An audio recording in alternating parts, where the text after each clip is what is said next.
विद्यार्थियों नमस्कार। आप जुड़े हुए हैं आपके अपने यूट्यूब प्लेटफॉर्म पर जिसका नाम है केमिस्ट्री बाय डी शर्मा और हम डॉक्टर दीपेंद्र कुमार शर्मा आपका आपके अपने यूट्यूब प्लेटफॉर्म पर स्वागत करते हैं। विद्यार्थियों, इस वीडियो लेक्चर के माध्यम से हम डिस्कस करने वाले हैं मध्य प्रदेश के कॉलेजों में प्रथम वर्ष में पढ़ने वाले विद्यार्थियों के लिए उनका वैल्यू एडेड कोर्स यानी कि मूल्य संवर्धन पाठ्यक्रम। और आपका जो पेपर है उसका नाम है अंडरस्टैंडिंग इंडिया, हिंदी में इसको भारत बोध के नाम से जाना जाता है। ये सभी विद्यार्थियों के लिए अनिवार्य विषय, अनिवार्य पेपर या अनिवार्य विषय इसलिए हम कह सकते हैं क्योंकि आप बीए, बीएससी, बीकॉम यदि किसी भी संकाय में पढ़ रहे हैं तो ये पेपर अनिवार्य रूप से आपको पढ़ना होगा।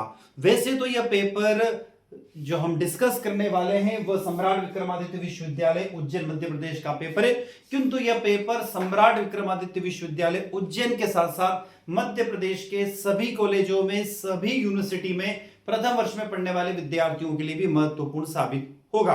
तो विद्यार्थियों, देर ना करते हुए इस पेपर में कौन कौन से क्वेश्चन पूछे गए उन क्वेश्चंस के सॉल्यूशन की तरफ हम आपको ले चलते हैं। विद्यार्थियों, यह पेपर दिनांक 18 मई 2026 को हुआ है। कब हुआ है? 18 मई 2026 को हुआ है। फर्स्ट ईयर का पेपर है, वैल्यू एडेड कोर्स का पेपर है, मूल्य संवर्धन पाठ्यक्रम जिसका नाम है अंडरस्टैंडिंग इंडिया, भारत बोध मध्य प्रदेश के विद्यार्थियों के लिए, या हम कह सकते हैं मध्य प्रदेश के कॉलेजों में प्रथम वर्ष में पढ़ने वाले विद्यार्थियों के लिए पेपर स्पेशली डिजाइन किया गया। पेपर 18 मई 2026 को हुआ है। यहां पर देखें तो पेपर 2 घंटे का है, 100 नंबर का पेपर और आपको पास होने के लिए चाहिए 35 नंबर। सेक्शन ए में 3 लघुत्तरीय प्रश्न पूछे गए हैं और यहां पर कहा गया है कि आपको टोटल 5 प्रश्नों के उत्तर देना है और प्रत्येक प्रश्न 4 अंक का रहेगा। पहला प्रश्न, ऋग्वेद किस काल से संबंधित है? दूसरा, शिक्षा का राष्ट्र निर्माण में क्या योगदान है? तीसरा, गुरुकुल प्रणाली की मुख्य विशेषताएं क्या है? अगला क्वेश्चन है आश्रम व्यवस्था क्या है? अगला क्वेश्चन है शांति दर्शन का अर्थ क्या है? तो ये पांचों क्वेश्चन आपको कंपलसरी करना थे। सेक्शन बी में जब हम चलते हैं तो सेक्शन बी में कह रहा है कि टोटल आपको 10 प्रश्नों के उत्तर लिखना होंगे और प्रत्येक प्रश्न 5 अंक का रहेगा। यहां पर आते हैं तो इसमें कहा गया पहला प्रश्न, भारत में कौन सी संस्थाएं वसुधैव कुटुंबकम के सिद्धांत को बढ़ावा देती हैं? अगला प्रश्न है उपनिषदों में ज्ञान की किस प्रकृति का वर्णन किया गया है? अगला प्रश्न, एक जिम्मेदार युवा नागरिक की 2 विशेषताएं लिखिए। सतत विकास का अर्थ बताइए, यानी कि सस्टेनेबल डेवलपमेंट के बारे में बताइए। अगला प्रश्न, योग का भारतीय संस्कृति में क्या स्थान है? सेक्शन सी में चलते हैं तो ये कहा गया इसके अंदर कि टोटल 2 प्रश्न आपको करना है और प्रत्येक प्रश्न 15 अंक का रहेगा। यहां पर आपको ऑप्शन मिल जाएंगे क्योंकि यहां पर अगला प्रश्न दिया भारतीय संस्कृति में धर्म, स्थापत्य, संगीत, नाट्य और लोकचार के सांस्कृतिक प्रतीकों का विश्लेषण कीजिए। उसका नेक्स्ट क्वेश्चन, लोकतांत्रिक प्रक्रिया में युवा नागरिकों की भूमिका का वर्णन कीजिए। नेक्स्ट क्वेश्चन है भारतीय दर्शन और स्मृति ग्रंथों का शिक्षा में क्या योगदान है? अगला क्वेश्चन है पुरुषार्थ से आप क्या समझते हैं? इसके विभिन्न अंगों का वर्णन कीजिए। नेक्स्ट क्वेश्चन है भारतीय स्वतंत्रता संग्राम में सांस्कृतिक पुनर्जागरण की भूमिका क्या थी? उदाहरण सहित स्पष्ट कीजिए। विद्यार्थियों, ये पेपर हम लोगों ने भी डिस्कस किया। अब हम इस पेपर में जो प्रश्न पूछे गए उनके सॉल्यूशन की तरफ आपको मैं स्पीड से ले चलता हूं, तेज गति से चलते हैं। उससे पहले एक खास बात बता देता हूं, ये पेपर एक ऐसा पेपर है जिसको आप हिंदी और इंग्लिश दोनों लैंग्वेज में लिख सकते हैं। यदि आप इंग्लिश मीडियम के विद्यार्थी भी है तो आप इसको हिंदी में लिख सकते हैं और आपकी कॉपी चेक होगी और बिल्कुल आपका मार्किंग की जाएगी। एक और खास बात आपको बता दूं कि यदि अभी तक आपने आपके अपने चैनल को सब्सक्राइब नहीं किया तो चैनल को सब्सक्राइब अवश्य कर लीजिए। सब्सक्राइब बटन दिख रहा होगा आपको, चैनल को सब्सक्राइब अवश्य कीजिए क्योंकि आपका और हमारा जो रिलेशन है वो 3 वर्ष तक का है और 4थे वर्ष तक का भी रहेगा। जब तक आप एजुकेशन करेंगे तब तक हम आपके साथ बने हुए रहेंगे। तो आपको क्या करना है? आपको आपके अपने चैनल को सब्सक्राइब करना है। वीडियो अच्छा लगता है तो वीडियो को लाइक अवश्य कीजिएगा, साथ ही आपके क्लासमेट तक, आपके दोस्त तक इस वीडियो को शेयर कीजिएगा। कोई डाउट है तो कमेंट बॉक्स में कमेंट करके जरूर बताइएगा। और एक और विशेष अनुरोध यह है कि जब भी आपकी यूनिवर्सिटी में कोई पेपर होता है तो एक कष्ट आप कर सकते हैं। क्या करना है? आपको आपका पेपर 77 250 44 325 इस नंबर पर व्हाट्सएप के माध्यम से आपको अपना पेपर हमें सेंड करना होगा। तो देर ना करते हुए हम चलते खंड ए, सेक्शन ए में कौन कौन से क्वेश्चन दिए गए। पहला प्रश्न, ऋग्वेद किस काल से संबंधित है? इस प्रश्न के आंसर की तरफ मैं आपको ले चलता हूं। तो ऋग्वेद पूर्व वैदिक काल या ऋग्वेदिक काल से संबंधित है। इसका समय सामान्यतः 1500 ईसा पूर्व से 1000 ईसा पूर्व के बीच माना जाता है। यह 4 वेद में सबसे प्राचीन है और आर्यों के प्रारंभिक जीवन, धार्मिक विश्वास और सामाजिक संरचना की जानकारी देता है। तो याद रखिएगा, ऋग्वेद का काल जो है वो चारों वेदों में सबसे पुराना है और इसका सामान्यतः काल 1500 ईसा पूर्व से 1000 ईसा पूर्व के बीच में माना जाता है। अगला प्रश्न, शिक्षा का राष्ट्र निर्माण में क्या योगदान है? तो शिक्षा राष्ट्र निर्माण का आधार स्तंभ है। क्या है? शिक्षा जो है वो हमारे राष्ट्र के निर्माण में कोई भी जो देश है उसके राष्ट्र निर्माण का एक महत्वपूर्ण बेस है, आधार स्तंभ है। यह व्यक्तियों में कौशल, नैतिक मूल्य और जागरूकता विकसित कर उन्हें जिम्मेदार नागरिक बनाती है। एक शिक्षित समाज आर्थिक प्रगति, सामाजिक न्याय और वैज्ञानिक नवाचार में योगदान देती है, जिससे राष्ट्र सशक्त और आत्मनिर्भर बनता है। तो क्या होना चाहिए? तो सभी देशों के अंदर शिक्षा का एक महत्वपूर्ण स्थान है जो कि होना चाहिए, जिसके कारण उस देश के युवा, उस देश का भविष्य एक सशक्त बन सकता है। क्यों? क्योंकि यदि आप एजुकेशन लोगे तो आपको स्किल्स आएगी तो वैज्ञानिक सोच बढ़ेगी, वैज्ञानिक सोच बढ़ेगी तो इनोवेशंस बढ़ेगा, तो इस तरीके से आगे बढ़ा जा सकता है। अगला प्रश्न है, गुरुकुल प्रणाली की मुख्य विशेषताएं क्या थी? तो गुरुकुल प्रणाली की मुख्य विशेषताएं गुरु शिष्य परंपरा और अनुशासन पूर्ण जीवन था। इसमें छात्र अपने परिवार से दूर गुरु के आश्रम में रहकर शिक्षा प्राप्त करते थे। यहाँ केवल किताबी ज्ञान ही नहीं बल्कि सर्वांगीण विकास, चरित्र निर्माण और व्यावहारिक जीवन के कौशल सिखाए जाते थे। अगला प्रश्न आता है, आश्रम व्यवस्था क्या है? तो हम जानते हैं कि हमारे भारतीय जीवन दर्शन में 4 प्रकार के आश्रम बताए गए, जो कि व्यक्ति के जीवन से लेकर व्यक्ति जब पैदा होता है, जब उसका जन्म होता है, तब से लेकर जब उसकी डेथ होती है, मृत्यु होती है, उनके बीच में 4 आश्रमों के बीच में बांटा गया है। तो प्राचीन भारतीय समाज में मानव जीवन को 4 चरणों में विभाजित किया गया, जिसे आश्रम व्यवस्था कहते हैं। कौन कौन सा? पहला आश्रम में ब्रह्मचर्य आश्रम। पहला आश्रम कौन सा विद्यार्थियों? ब्रह्मचर्य आश्रम। तो ब्रह्मचर्य आश्रम का जो समय वो क्या है? तो 0 वर्ष से लगाकर या फिर मैं कह दूं 1 वर्ष से लगाकर 25 वर्ष तक के मनुष्य का जो जीवन काल होता है वो ब्रह्मचर्य आश्रम का, जिसका मुख्य उद्देश्य क्या है? शिक्षा और संयम का काल माना जाता है। अगला है गृहस्थ आश्रम। गृहस्थ आश्रम क्या होता है? पारिवारिक और सामाजिक दायित्वों का काल है। इसमें कहा गया है कि व्यक्ति की जो उम्र है वो 25 से 50 वर्ष के बीच का इसको काल को माना जाता है। तीसरा आता है वानप्रस्थ आश्रम, आध्यात्मिक को जो समाज सेवा के लिए प्रस्थान करता है। तो इसमें आपने देखा होगा जो आयु है वो 50 से कितनी 75 वर्ष के बीच में मानी गई है। और उसके बाद आता है संन्यास, जिसमें व्यक्ति अपने जीवन के जो सब मोह उनको त्याग देता है, यानी पूर्ण त्याग और मोक्ष की प्राप्ति करता है। तो ये काल माना जाता है 75 से 100 वर्ष की आयु के बीच का माना जाता है। तो आश्रम व्यवस्था वो 4 भागों में बांटा गया है। शांति दर्शन का अर्थ क्या है? तो शांति दर्शन का अर्थ जीवन के प्रति उस दृष्टिकोण से जो अहिंसा, सहिष्णुता, करुणा और सद्भाव पर आधारित हो। यह केवल युद्ध की अनुपस्थित नहीं बल्कि मन की शांति और सभी प्राणियों के प्रति प्रेम का भाव है। इसका उद्देश्य संघर्षों का समाधान शांतिपूर्ण ढंग से करना और वैश्विक शांति स्थापित करना होती है। तो शांति दर्शन का अर्थ क्या है? तो व्यक्ति अपने खुद के अंदर शांति को तलाश करे, इसके साथ में अपने शहर, अपने देश, अपने राष्ट्र, ठीक है, और पूरे विश्व को किस दर्शन पर ले जाए? शांति के दर्शन पर ले जाए। तो शांति का मुख्य कारण है तो शांति से अहिंसा, सहिष्णुता, करुणता और सद्भाव डेवलप होता है। विद्यार्थियों हम आ जाते हैं सेक्शन बी में, जिसका हेडिंग दिया हुआ है लघुत्तरीय प्रश्न, और यहां पर कहा गया है टोटल 5 प्रश्नों के उत्तर देखना है, लिखना है आपको। प्रत्येक प्रश्न कितने? 5 अंकों का रहेगा। अब इसमें कौन कौन से प्रश्न पूछे गए उन प्रश्नों की तरफ मैं आपको ले चलता हूं। एक सेकंड रुकिएगा, थोड़ा सा इसको सेटिंग कर देगा, ठीक है। भारत में पहला प्रश्न, भारत में कौन कौन सी संस्थाएं वसुधैव कुटुंबकम के सिद्धांतों को बढ़ावा देती है? तो वसुधैव कुटुंबकम का अर्थ है संपूर्ण विश्व एक परिवार है। यह भारतीय संस्कृति का एक महान आदर्श है जो कि प्रेम, शांति, सहयोग और विश्व बंधुत्व की भावना को बढ़ावा देता है। भारत में अनेक संस्थाएं ऐसी है जो इस वसुधैव कुटुंबकम के सिद्धांत को या वसुधैव कुटुंबकम का जो स्लोगन है, जो मंत्र है, उसको आगे बढ़ाती है।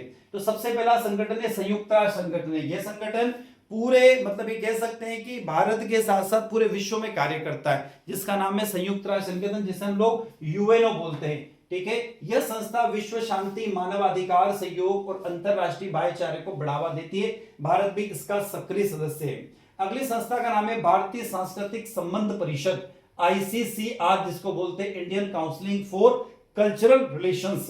यह भारत सरकार का सबसे प्रमुख अंग है जो विदेशों में भारतीय संस्कृति, कला, शिक्षा और भाषाओं का प्रसार करता है। ये दुनिया भर के छात्रों को भारत में पढ़ने के लिए छात्रवृत्ति देता है, जिससे वैश्विक भाईचारा बढ़ता है।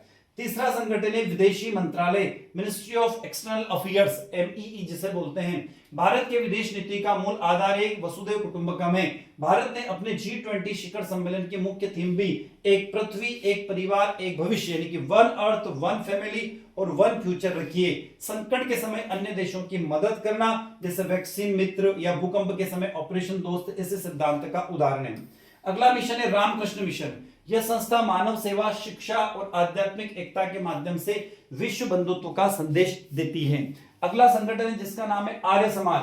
आर्य समाज समानता, शिक्षा और मानव कल्याण पर बल देकर सामाजिक एकता को मजबूत करता है। नेक्स्ट है इस्कॉन।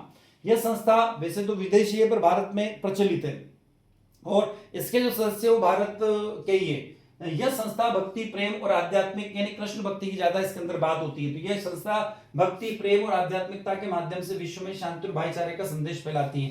नेक्स्ट है भारतीय रेड क्रॉस सोसाइटी। इसका नाम आप लोगों ने सुना ही होगा।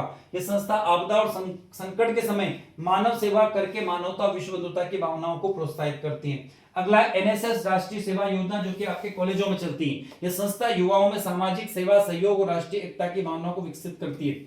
आर्ट ऑफ लिविंग, जिसके संस्थापक कौन है आप लोग अच्छे से जानते हो, नाम बताइए कमेंट बॉक्स में कमेंट करके। कौन है आर्ट ऑफ लिविंग के संस्थापक? श्री रविशंकर जी। यह संस्था योग, ध्यान और मानव सेवा के माध्यम से विश्व शांति और सद्भाव का संदेश देती है। नेक्स्ट है और आखिरी भारतीय उच्च अध्ययन संस्थाएं, शिमला और आईसीईआर पीठ। दुनिया भर के विश्वविद्यालयों में स्थापित भारतीय पीठ और शोध संस्था प्राचीन भारतीय ग्रंथों जैसे महाउपनिषद जहां से वसुधैव कुटुंबकम लिया गया के वैश्विक कल्याणकारी विचारों को शोध और विमर्श को बढ़ावा देती है। इन संस्थाओं के माध्यम से भारत वसुधैव कुटुंबकम की भावनाओं को राष्ट्रीय और अंतर्राष्ट्रीय स्तर पर फैलाने का कार्य कर रहा है। यह संस्थाएं मानवता, प्रेम, सहयोग और विश्व शांति को बढ़ावा देकर भारतीय संस्कृति के इस महान आदर्श को साकार करती है।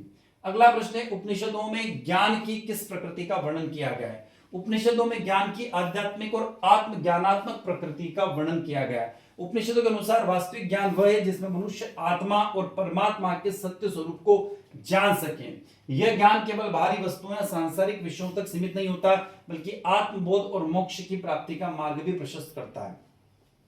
विद्यार्थियों, एक बात और मैं आपको बता दूं, जब भी आप किसी आंसर को लिखें तो आंसर को पॉइंट्स में लिखें। आप ध्यान रखें, हमेशा पॉइंट में लिखने से क्या होता है, आंसर अट्रैक्टिव भी होता है और जो कॉपी चेक कर रहा है उसको आंसर आसानी से समझ में आ जाता है।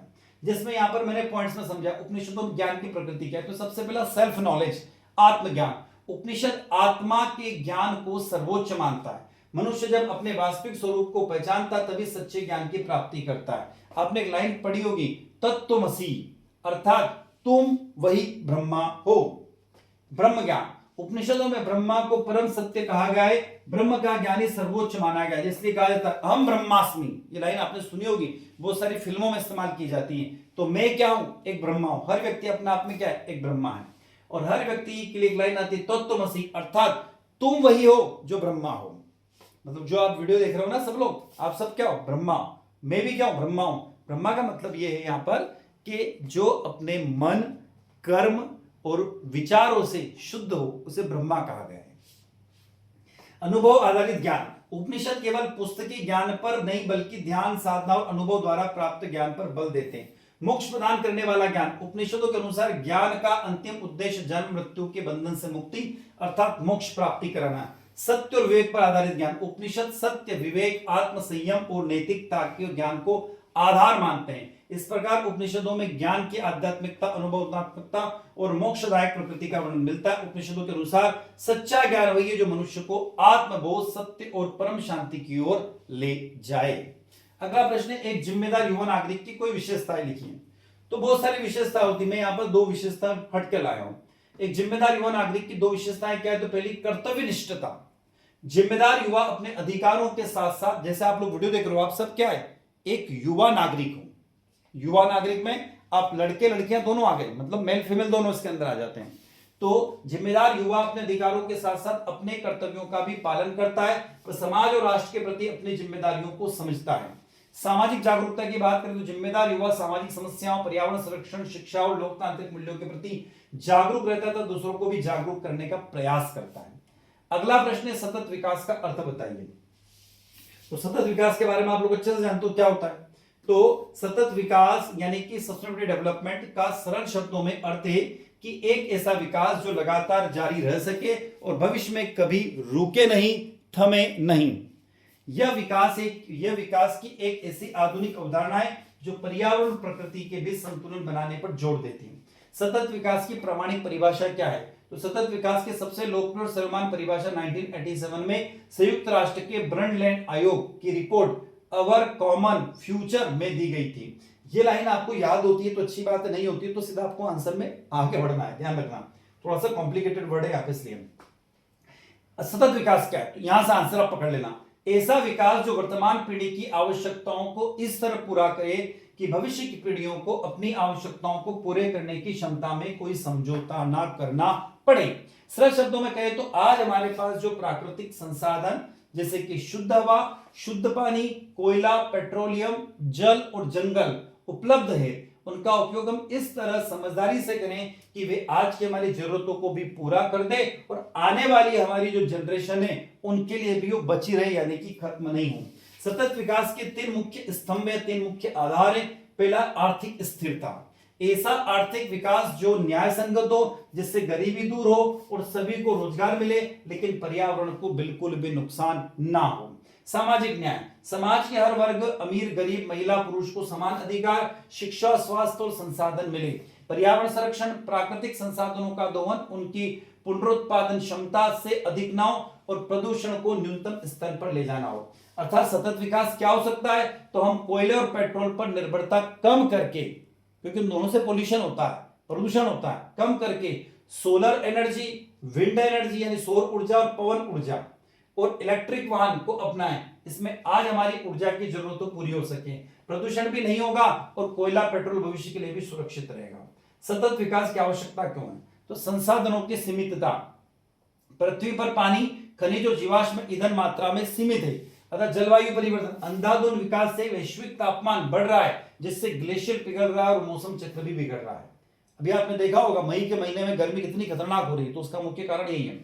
पारिस्थितिक संतुलन, जंगलों के कटने से कई जीव जंतु विलुप्त हो रहे हैं, जिससे पूरी खाद्य श्रृंखला की फूड चेन डिस्टर्ब हो जाती है। अतः सतत विकास का मूल मंत्र है कि प्रकृति का दोहन करें, उसका शोषण नहीं करें, यानी उसका यूज करें, शोषण नहीं करना है। यह हमें लालच को छोड़कर समझदारी से जीने का रास्ता दिखाती है, ताकि खूबसूरत पृथ्वी आने वाली नस्लों के लिए भी रहने लायक बन सके।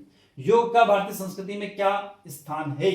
तो भारतीय संस्कृति में अगला प्रश्न आ रहा है, भारतीय संस्कृति में योग का अत्यंत महत्वपूर्ण स्थान है। योग केवल शारीरिक व्यायाम नहीं, बल्कि शरीर, मन और आत्मा के संतुलन की एक प्राचीन भारतीय पद्धति है। योग शब्द संस्कृत के युज धातु से बना है, जिसका अर्थ होता है जोड़ना या एकता स्थापित करना। योग का उद्देश्य मनुष्य को आत्मिक शांति, स्वास्थ्य और मोक्ष की ओर ले जाना होता है। भारतीय संस्कृति में योग का स्थान क्या है? तो पहला, आध्यात्मिकता साधन का माध्यम। भारतीय संस्कृति में योग को आत्मा और परमात्मा के मिलन का साधन माना गया है। यह व्यक्ति को आत्मज्ञान और मानसिक शांति प्रदान करता है। दूसरा पॉइंट है शारीरिक और मानसिक स्वास्थ्य। योग शरीर को स्वस्थ और मन को शांति रखने में सहायक करता है। प्राणायाम, ध्यान और आसनों से तनाव कम होता है तथा एकाग्रता बढ़ती है।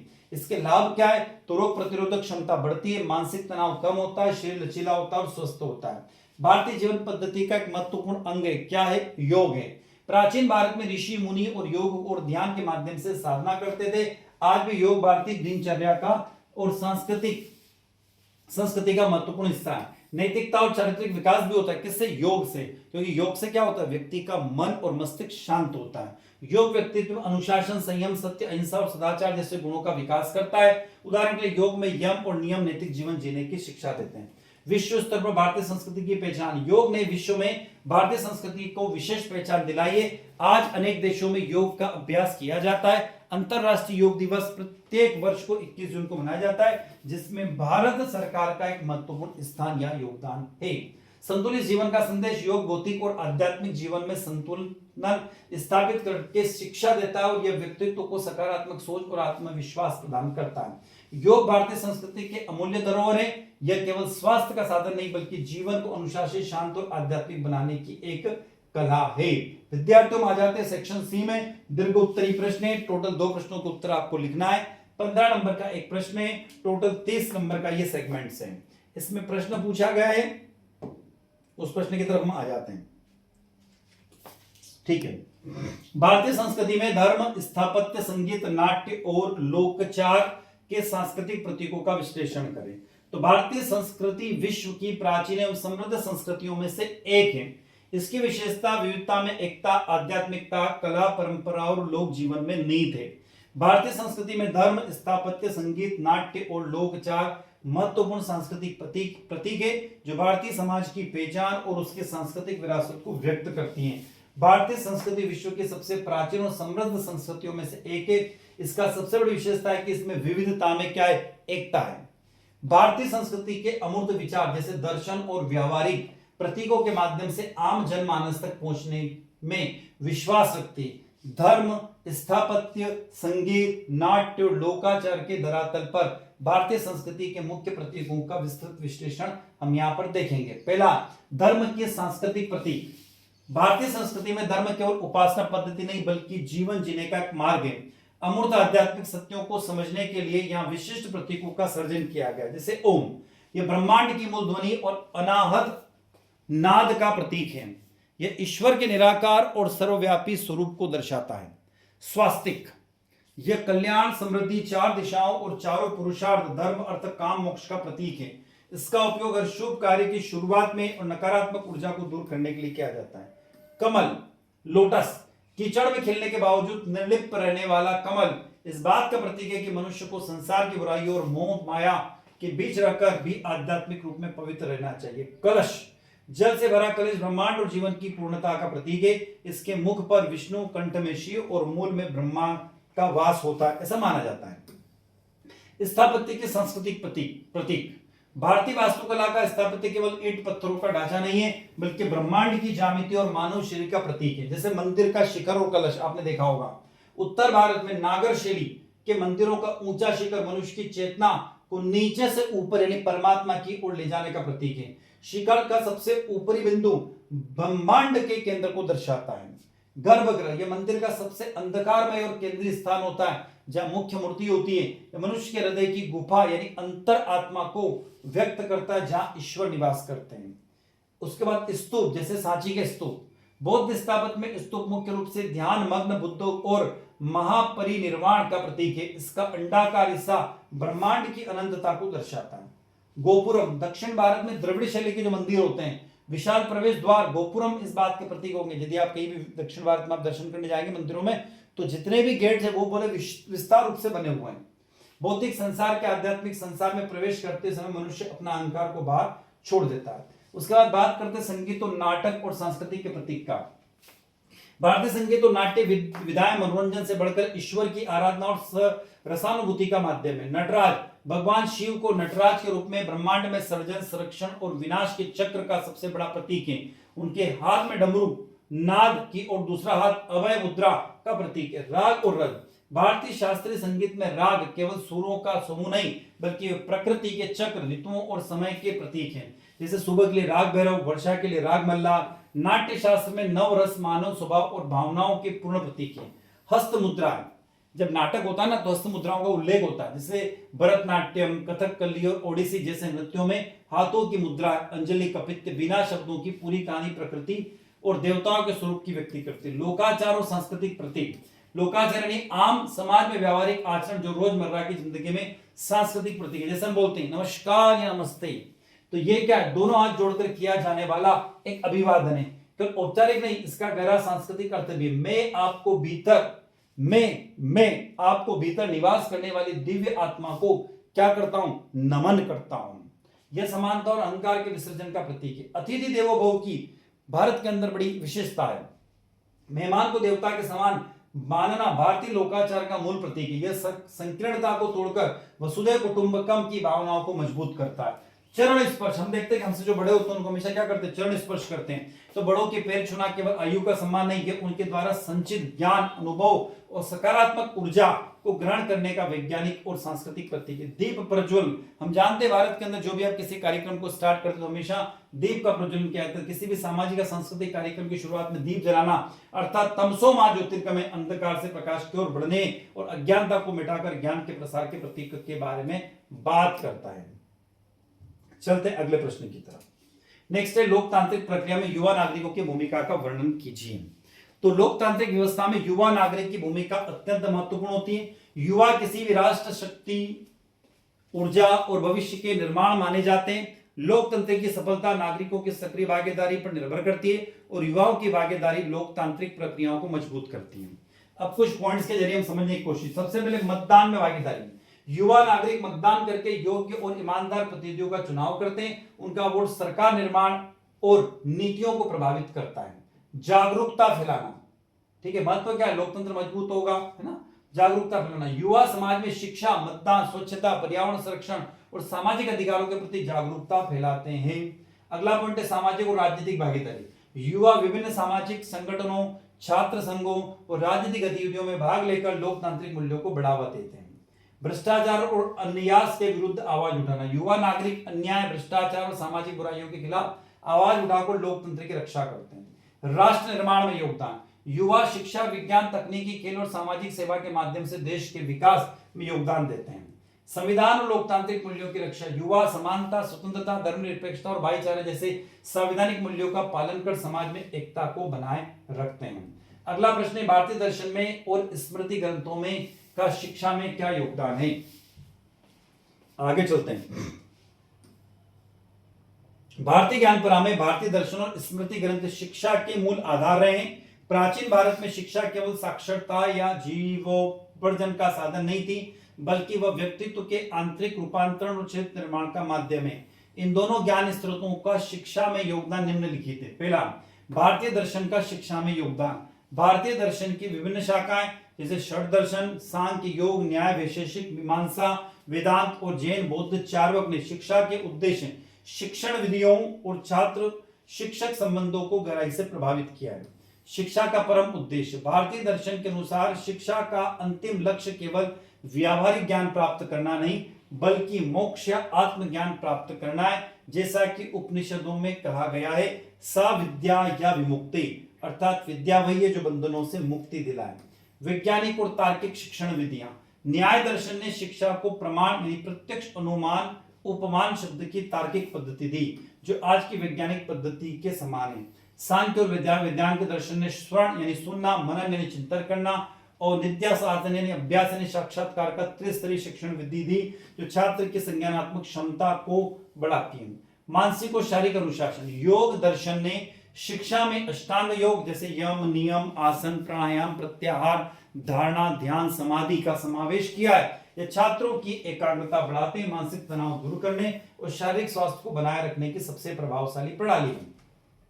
समग्र व्यक्तित्व विकास। दर्शन यह सिखाता है कि मनुष्य केवल एक भौतिक शरीर नहीं, बल्कि पंच कोश यानी अन्नमय, प्राणमय, मनोमय, विज्ञानमय और आनंदमय कोश से बनाए। प्राचीन शिक्षा प्रणाली में पांचों स्तरों के विकास को ध्यान देती है। स्मृति ग्रंथों का शिक्षा में योगदान। स्मृति ग्रंथ जैसे मनुस्मृति, यज्ञवल्क्य स्मृति, पराशर स्मृति आदि मूलतः आचार संहिता और सामाजिक नियम पुस्तिकाएं शिक्षा के व्यावहारिक और सामाजिक स्वरूप को गढ़ने में इनका योगदान है। व्यावहारिक और जीवन उपयोगी शिक्षा। स्मृति ग्रंथों में गुरुकुल प्रणाली की रूपरेखा तैयार होती है। इसका यह अर्थ यह सुनिश्चित किया गया है कि छात्र केवल किताबी ज्ञान न ले, बल्कि समाज में रहने के नियम, कृषि, व्यापार, राजनीति और रक्षा का व्यावहारिक ज्ञान भी प्राप्त करें। अनुशासन और नैतिक मूल्य।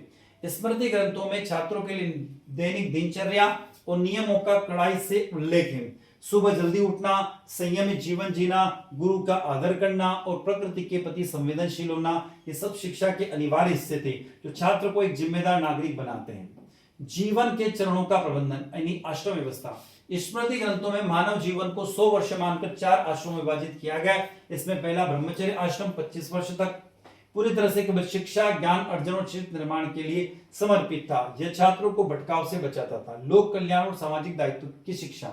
इसमें ऋण, देव ऋण, ऋषि ऋण, पितृ ऋण के उदाहरण। शिक्षा की एक बड़ा उद्देश्य छात्र को यह समझना था कि उसे ज्ञान मिला है, वह ऋषि ऋण है, जिससे उसे समाज को वापस शिक्षा और ज्ञान बांटकर चुकाना होगा।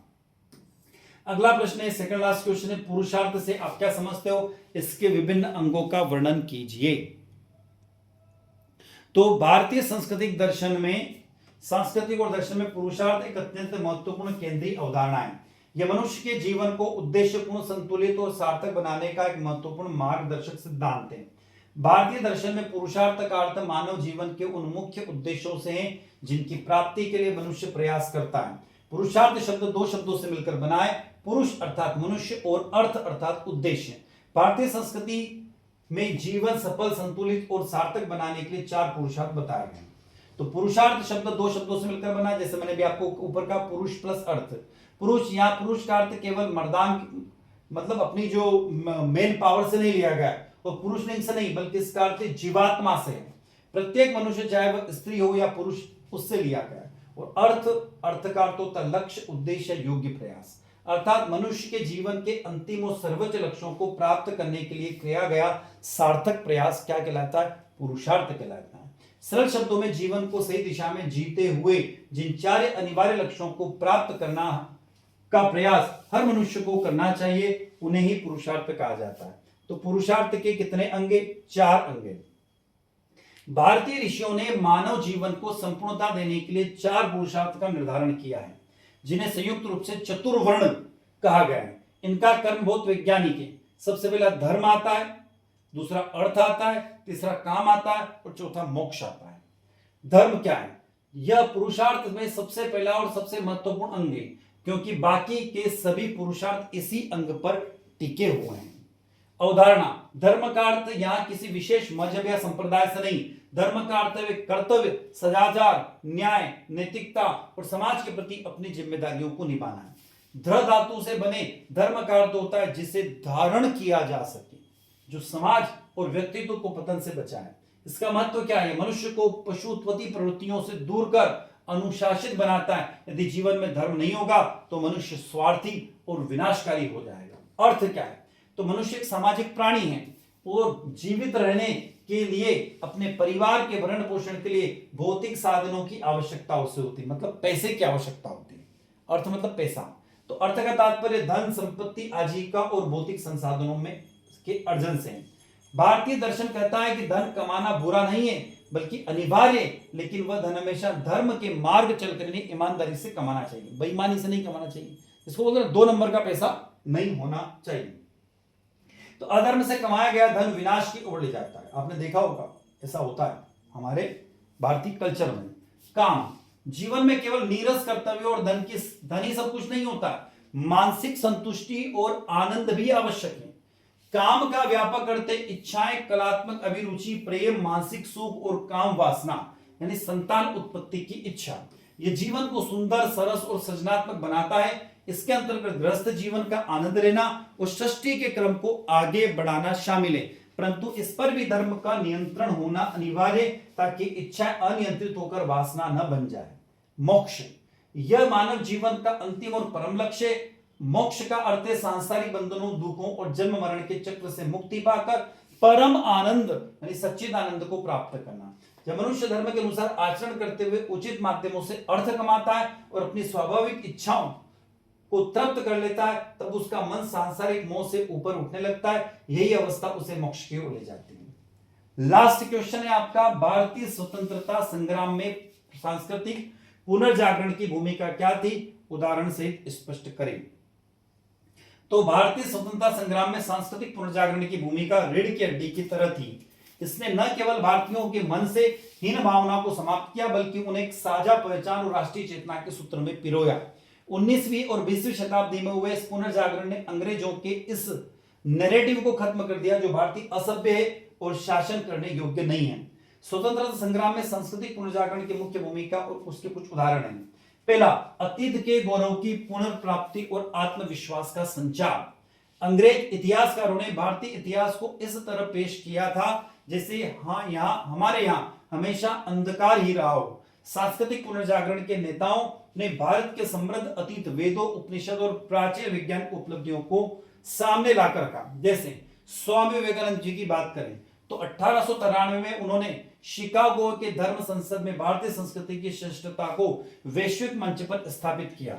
उन्होंने युवाओं को कहा, उठो, जागो और तब तक मत रुको जब तक आप अपने लक्ष्य की प्राप्ति ना कर लो। ये किसने कहा? स्वामी विवेकानंद जी ने कहा था। कब कहा था? 1893 में कहा था। ठीक ना, ध्यान रखना। इससे भारतीयों में खोया हुआ आत्मविश्वास वापस आया। उदाहरण अगला, दयानंद सरस्वती ने वेदों की ओर लौटो, ये लाइन है दयानंद सरस्वती जी की, उनका नारा था और स्वदेशियों के विचारों को बढ़ावा दिया। अगला, साहित्य, कविताओं और देशभक्ति गीतों का उभार। सांस्कृतिक पुनर्जागरण ने क्षेत्रीय भाषा और साहित्य को एक शक्तिशाली हथियार बना दिया। कवियों और लेखकों ने अपनी कलम को सोई हुई जनता को जगाने का काम किया। जैसे बंकिम चंद्र चट्टोपाध्याय ने वंदे मातरम, आनंद मठ उपन्यास का गीत वंदे मातरम, जिसको हम आजकल उसको हमारा एक राष्ट्र मंत्र ही है, स्वतंत्र आंदोलन का राष्ट्र मंत्र बन गया। इस गीत ने क्रांतिकारियों में फांसी के फंदे पर झूलने का साहस भर दिया था। रविन्द्रनाथ जी टैगोर का आभा अमर सोनार बंगाल, जिसमें बंग भंग आंदोलन में एकता को काम किया, और माखनलाल चतुर्वेदी की कविता पुष्प की अभिलाषा ने जनता में मातृभूमि के लिए सर्वोच्च न्यौछावर करने की भावना जगाई। लोक उत्सव और प्रतीकों के राजनीतिक उपयोग, नेताओं ने यह भाव किया था कि आम जनता को केवल राजनीतिक भाषणों से नहीं जोड़ा जा सकता, उसके लिए सांस्कृतिक प्रतीकों और मूल्यों का भी सहारा लेना आवश्यक है। उदाहरण के लिए बाल गंगाधर तिलक ने महाराष्ट्र में गणपति उत्सव और शिवाजी उत्सव की शुरुआत की। इनका उद्देश्य धार्मिक से ज्यादा राजनीतिक था, ताकि लोग एकत्र हो और राष्ट्रवाद की भावना उनमें जागे और अंग्रेजों के खिलाफ एकजुट हो सके। समाज सुधार और कुरीतियों पर प्रहार भी हुआ है उसी दौरान। एक गुलाम और रूढ़िवादी समाज कभी आजादी के लिए नहीं लड़ सकता है, इसलिए सांस्कृतिक पुनर्जागरण ने सबसे पहले समाज को अंदर मजबूत किया। जैसे राजा राम मोहन राय ने भारतीय पुनर्जागरण का अग्रदूत कहा जाता है। वे सती प्रथा, बाल विवाह जैसी कुरीतियों के खिलाफ लड़ाई लड़ी और ब्रह्म समाज की स्थापना की। ज्योतिराव फुले और सावित्रीबाई फुले ने अछूतोत्तर और महिला शिक्षा के लिए काम किया, जिसने समाज को शोषित वर्ग की मुख्य धारा में आगे चलकर स्वतंत्र आंदोलन से जोड़ गए। स्वदेशी और कला का पुनरुद्धार, पाश्चात्य संस्कृतियों के अंधानुकरण को रोकने के लिए भारतीय कला और उद्योगों को पुनर्जागरण किया। जैसे अविंद्रनाथ टैगोर ने ब्रिटिश काल शैली को चुनौती देते हुए Indian society of oriental art की स्थापना की। उन्होंने भारत माता का जो भी वर्तमान में हम चित्र देखते हैं वो प्रसिद्ध चित्र बनाए, जिसने देश को एक मानवीय और पूजनीय रूप दिया, जिसमें हर भारतीयों को भावनात्मक रूप से जोड़ दिया। राजनीतिक आंदोलन जैसे असहयोग, सविनय आंदोलन, अगर शरीर थे तो सांस्कृतिक पुनर्जागरण उसकी आत्मा था। इसने देश को भौगोलिक सीमाओं से ऊपर उठकर एक राष्ट्र के रूप में सोचना सिखाया, जिससे बिना 1947 की आजादी हमें प्राप्त हुई। तो विद्यार्थियों, आप जुड़े हुए थे आपके अपने यूट्यूब प्लेटफॉर्म जिसका नाम है केमिस्ट्री बाय डी शर्मा, और मैं डॉक्टर दिपेंद्र कुमार शर्मा अभी तक आपके साथ रूबरू हो रहा था।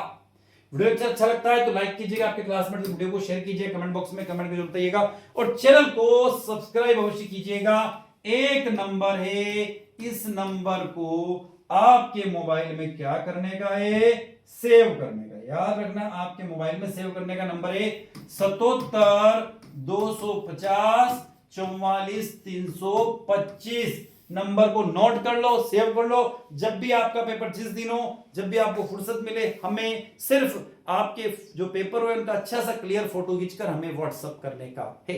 विद्यार्थियों के साथ मैं आपसे विदा लेता हूं, नए वीडियो के साथ आपसे मुलाकात होगी, तब तक जय हिंद जय भारत।